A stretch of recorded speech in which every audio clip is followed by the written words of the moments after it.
Olá, bom dia a todos. Aqui quem fala é a professora Ana Carneiro. Eu sou a professora do ensino médio, do segundo ano do ensino médio da Escola Vivina Monteiro. Na aula de hoje nós vamos estudar literatura, o capítulo 9, o realismo no Brasil, que vai da página 116 à página 125.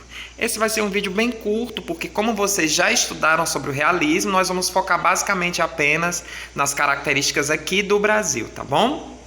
Então, nessa primeira aula, nós vamos estudar literatura, a partir da segunda, nós vamos estudar gramática, tá? Então, é importante que todos tenham um livro didático na mão. Então, vamos começar a nossa aula. Primeiro, sabendo o que é o realismo no Brasil, né?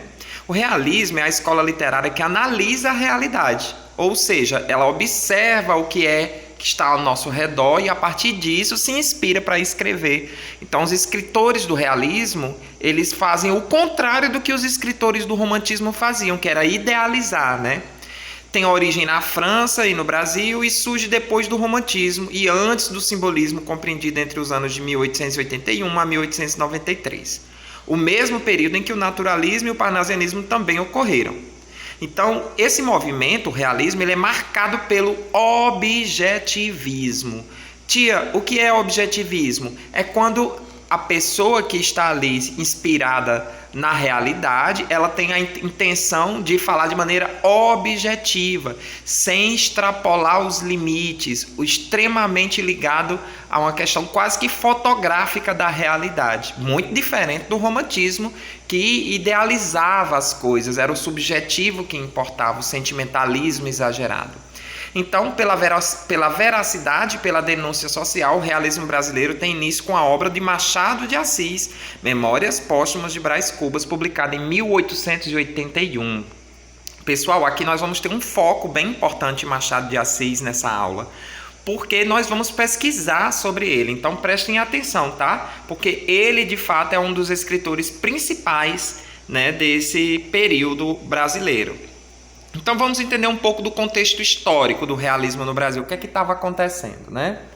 Quando o realismo surge no Brasil em 1881, o país passava pelo processo do abolicionismo, um movimento que tinha surgido na Europa e promoveu o fim da escravidão brasileira em 1888. Então, os ideais de liberdade estavam muito fortes, né? Já começou lá no romantismo e no realismo isso ganha uma força maior, porque os escritores, os artistas retratavam a realidade de maneira muito crua. Isso, inclusive, gerava muita polêmica, né?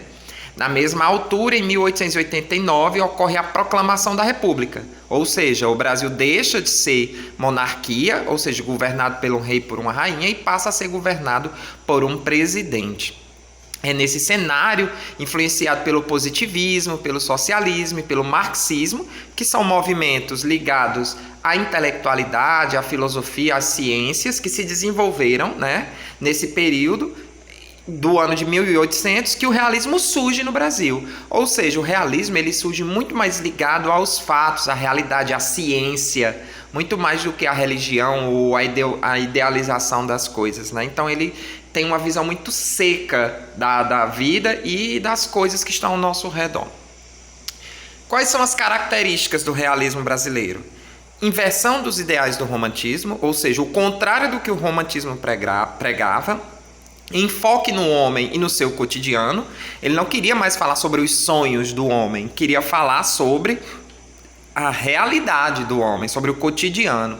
Faz uma crítica social. O que seria essa crítica social? Ele observa as coisas ao seu redor, vê que a sociedade ela é desigual e ele começa a escrever obras que vão tratar dessa desigualdade. Então ele critica a sociedade. Então quem lê os livros percebe que há um tom de crítica, né?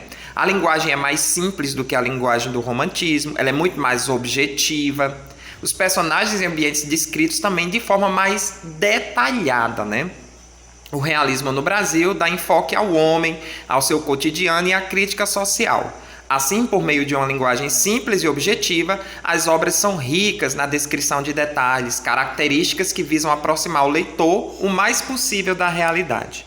O realismo em Portugal, por sua vez, tem enfoque no combate ao romantismo e à sua idealização da sociedade, bem como no ataque à burguesia, à monarquia e ao clero que é a igreja. Então os ideais da igreja, da religiosidade, acabam ficando de fora porque não condiz com a realidade, né? Imagine só querer colocar crenças religiosas no meio disso tudo, não dá muito certo, né? Assim, tenta mostrar como a mentalidade romântica ilude as pessoas e como era preciso dar espaço para a ciência, aquilo que eu já havia falado para vocês, né?